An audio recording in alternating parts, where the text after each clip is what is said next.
왜요? 왜 우리는 결혼이 그렇게 힘들다는 걸 알면서도 결혼을 더 좋아할까요? 결혼은 너희의 사랑 체험 속에 변함없음, 즉 영원성을 가져오기 위해 너희가 생각해낼 수 있었던 유일한 방법이었다. 그것은 여자가 의지처와 생존을 보장받을 수 있는 유일한 방법이었고, 남자가 변함없는 섹스 이용권과 반려자를 보장받을 수 있는 유일한 방법이었다. 그리하여 하나의 사회 규약이 만들어졌고 거래가 이루어졌다. 내가 내게 이것을 주면 나는 내게 저것을 주겠노라는 거래가. 이 점에서 결혼은 사업과 흡사했다. 그래서 계약이 맺어졌고 상방 모두 그 계약을 강제할 필요가 있었기에 결혼은 신과의 성스런 약조이니 그 약조를 어기는 사람들은 신에게 벌을 받으리라고 이야기되었다. 나중에 가서 이것이 들어먹히지 않자 너희는 그것을 강제하기 위해 인간의 법률들을 만들었다. 하지만 그조차도 먹히지 않았다. 소위 신의 법도 또 인간의 법도 사람들이 자신들의 결혼 서약을 깨뜨리는 걸 막지는 못했다. 어째서요? 통상 너희가 고안한 대로의 결혼 서약들은 단 하나뿐인 중요 법칙과 정면으로 충돌하는 것이었기 때문이다. 어떤 법칙 말입니까? 자연법. 하지만 생명이 통일 하나됨을 표현하는 건 자연의 순리입니다. 그게 바로 제가 이 대화들에서 얻고 있는 것 아닙니까?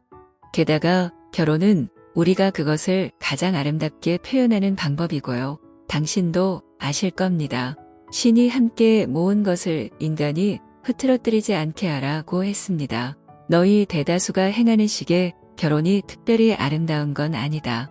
그것은 개개 인간 존재가 타고나는 세 측면의 진실 중 두 측면을 침해한다. 다시 그 문제로 돌아가실 겁니까? 전 이제야 제가 이야기를 추스려가기 시작했다고 생각했는데요. 상관없다. 다시 한번 꼭대기부터 시작하자. 너희는 사랑이다. 사랑인 것은 무한하고 영원하고 자유롭다.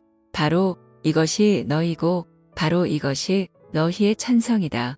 너희는 날 때부터 무한하고 영원하고 자유롭다. 따라서 너희의 천성을 침해하거나 너희의 천성을 경시하는 인위적인 모든 사회적, 도덕적, 종교적, 철학적, 경제적, 철학적 구조물 자체가 너희 자신에게 가해지는 공격의 다름 아니니 너희로서는 그것에 저항할 수밖에 없다. 너는 너희 나라를 탄생시킨 것이 무엇이라고 생각하느냐? 그것은 나에게 자유가 아니면 죽음을 달라가 아니었느냐? 그런데 너희는 너희 나라에서 그 자유를 포기했고 너희 삶에서 그것을 포기했다.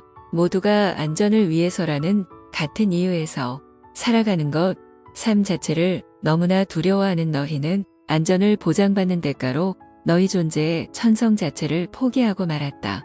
너희가 결혼이라 부르는 그 제도는 소위 정부라는 제도가 그러하듯 안전을 확보하려는 너희식 시도다. 사실 서로의 행동 양식을 지배하기 위해 고안된 인위적인 사회 구조물이라는 점에서 그 둘은 형태만 다른 같은 것이다.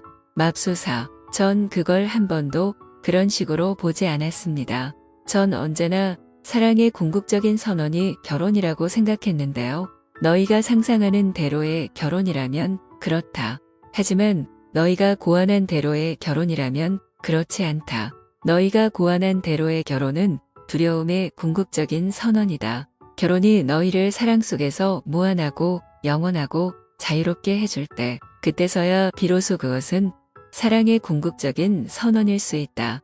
지금도 그렇지만 너희의 결혼은 자신의 사랑을 약속이나 보장의 수준으로 낮추려는 노력에서 나온 것이었다. 결혼은 지금 그런 것이 항상 그렇게 되도록 보장하려는 노력이다. 이런 보장이 필요하지 않다면 너희는 굳이 결혼할 필요가 없을 것이다. 그렇다면 너희는 이 보장을 어디에 써먹는가?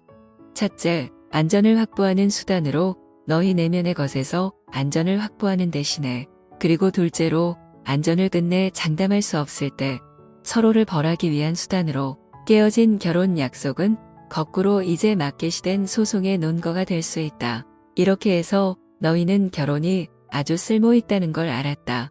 그것이 하나같이 잘못된 이유들 때문이라 해도 또한 결혼은 너희가 서로에게 지닌 감정을 다른 사람에게는 결코 갖지 않으리란 보장을 확보하려는 너희식 시도다. 혹은 적어도 그런 감정들을 다른 사람에게 절대 같은 방식으로 표현하지는 않으리란 보장을. 다시 말해 성적으로. 다시 말해 성적으로. 마지막으로 너희가 고안해낸 대로의 결혼은 이 관계는 특별하다. 나는 이 관계를 다른 모든 관계보다 우선시하겠다 고 선언하는 방식이다. 그게 뭐가 잘못입니까? 아무것도. 그건 잘잘못의 문제가 아니다. 잘하고 잘못하고는 존재하지 않는다. 그것은 무엇이 너희에게 도움이 되는가의 문제다. 무엇이 자신을 참된 자신의 다음번 숭고한 이미지로 재창조해 주는가의 문제. 만일 이 하나의 관계, 지금 이 자리에서 이 딱 하나의 관계만이 다른 어떤 것보다 더 특별하다 고 말하는 존재가 참된 자신이라면 결혼이라는 너희의 고안물은 완벽하게 그렇게 보장해준다. 하지만 영적 성각자로 인정받고 있거나 인정받았던 사람들 거의 다가 결혼하지 않았다는 건 흥미롭지 않느냐? 맞아요. 성각자들은 독신이기 때문이죠. 그 사람들은 섹스를 하지 않습니다. 아니다. 그것은 성각자들이 결혼이라는 너희의 지금 공안물이 끌어내려는 진술 그 한 사람이 다른 사람들보다 자신에게 더 특별하다는 진술을 진실되게 할 수 없었기 때문이다. 성각자는 이런 진술을 하지 않는다. 이것은 신도 하지 않는 진술이다. 사실 너희가 지금 고안한 대로의 결혼서약은 대단히 신답지 못한 진술을 너희가 하도록 만든다. 신이라면 결코 하지 않을 약속이 그것인데도 너희는 이것을 가장 성스러운 약속이라 느낀다. 이것이야말로 최고의 역설이다. 그럼에도 인간의 두려움을 정당화하기 위해 너희는 너희하고 똑같이 행동하는 신을 상상해냈다. 그리하여 너희는 자신의 선택받은 민족에게 한 신의 약속이니 신과 신이 사랑하는 사람들 사이. 그럼에도 인간의 두려움을 정당화하기 위해 너희는 너희하고 똑같이 행동하는 신을 상상해냈다. 그리하여 너희는 자신의 선택받은 민족에게 한 신의 약속이니 신과 신이 사랑하는 사람들 사이에서 특별한 방식으로 맺어진 계약이니를 운운한다. 너희는 다른 사람보다 더 특별한 방식으로 한 사람을 사랑하지 않는 신이라는 발상을 참아내지 못하기에 특정한 이유로 특정한 사람들만을 사랑하는 신을 주인공으로 하는 소설을 만들어낸다. 너희는 이 소설들을 종교라 일컫지만 나는 그것을 불경스럽다 칭할 것이다. 신이 한 사람을 다른 사람보다 더 사랑한다는 식의 모든 생각이 엉터리고 너희더러 같은 것을 진술하라고 요구하는 모든 의식이 성사성사가 아닌 신성모독이다. 아, 신이시여, 그만하십시오. 그만요. 당신은 제가 지금껏 결혼에 대해 품었던 온갖 아름다운 생각들을 죽이고 있어요. 신이 이런 이야기를 쓸 리가 없습니다. 신이라면 종교와 결혼을 절대 그런 식으로 말하지 않을 거라고요. 우리가 지금 여기서 이야기하는 것은 너희가 고안해낸 방식의 종교와 결혼이다. 너는 이런 이야기가 가혹하다고 생각하느냐? 내가 너희에게 말하노니 너희는 자신들의 두려움을 정당화하고 서로에 대한 너희의 정신 나간 배우를 합리화하려고 신의 말을 저질러 만들었다.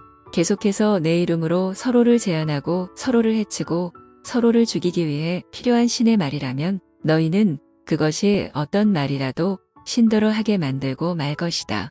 그렇고 말고 너희는 내 이름을 불러냈고 내 깃발을 흔들었으며 몇백 년 동안 십자가를 너희 전쟁터로 끌고 다녔다. 하나같이 내가 다른 사람보다 한 사람을 더 사랑한다는 증거로 그리고 그것을 증명하기 위해 내가 너희더러 그들을 죽이라고 유고하리란 증거로.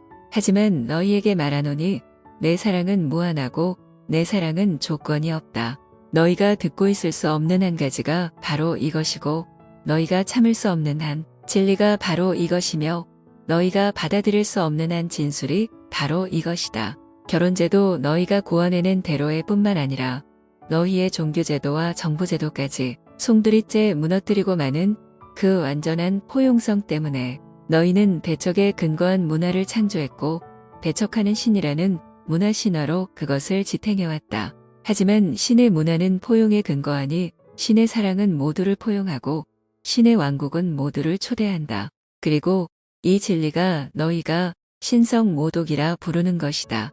이게 사실이라면 너희가 삶에서 창조한 모든 것이 엉터리가 되는 것이니 너희는 그럴 수밖에 없다. 인간의 모든 관습과 고안품들은 그것들이 무한하고 영원하고 자유롭지 않은 그 정도만큼 엉터리다 폴스. 옳고 그르고 따위가 없다면 어떻게 뭔가가 엉터리일 수 있습니까? 뭔가가 자신의 목적에 맞게 기능하지 못한다면 그것은 그 정도만큼 엉터리다. 문이 열리고 닫히지 않을 때 너희는 그 문을 그르다고 말하지 않는다. 너희는 그냥 그것의 설치나 작동이 엉터리라고 말할 것이다. 그것이 자신의 목적에 이바지하지 않기 때문에 너희가 삶에서 너희 인간 사회에서 고안하는 것이 무엇이든 인간이 되는데 있어 너희의 목적에 기여하지 않는 것은 엉터리다. 그것은 엉터리 고안품이다. 그냥 다시 음미해 보려고 물어보는 건데요. 인간이 되는데 있어 우리의 목적이란요? 자신이 참으로 누군지 결정하고 선언하며 창조하고 표현하며 체험하고 성취하는 것. 너희가 지금껏 참된 자신에 대해 가졌던 가장 위대한 전망의 가장 숭고한 해석으로 순간순간마다 자신을 새롭게 재창조하는 것. 바로 이것이 인간이 되는데 있어 너희의 목적이고 바로 이것이 삶 전체의 목적이다. 그래서 그게 우리를 어디에 남겨놓는 겁니까? 우리는 종교를 무너뜨렸고 결혼을 제거했고 정부를 고발했습니다. 그러고 나서 우리는 어디에 있는 겁니까? 무엇보다 우리는 아무것도 무너뜨리지 않았고 아무것도 제거하지 않았으며 아무것도 고발하지 않았다. 너희가 창조해낸 고안품이 제대로 작동하지 않고 너희가 그것을 가지고 만들어내려 했던 것을 만들어내지 못할 때 그런 상황을 묘사한다고 해서 그 고안품을 무너뜨리거나 제거하거나 탄핵하는 건 아니다. 심판과 관찰의 차이를 잊지 않도록 하라. 출처 인간의 모든 관습과 고안품들은 그것들이 무한하고 영원하고 자유롭지 않은 그 정도만큼 엉터리다.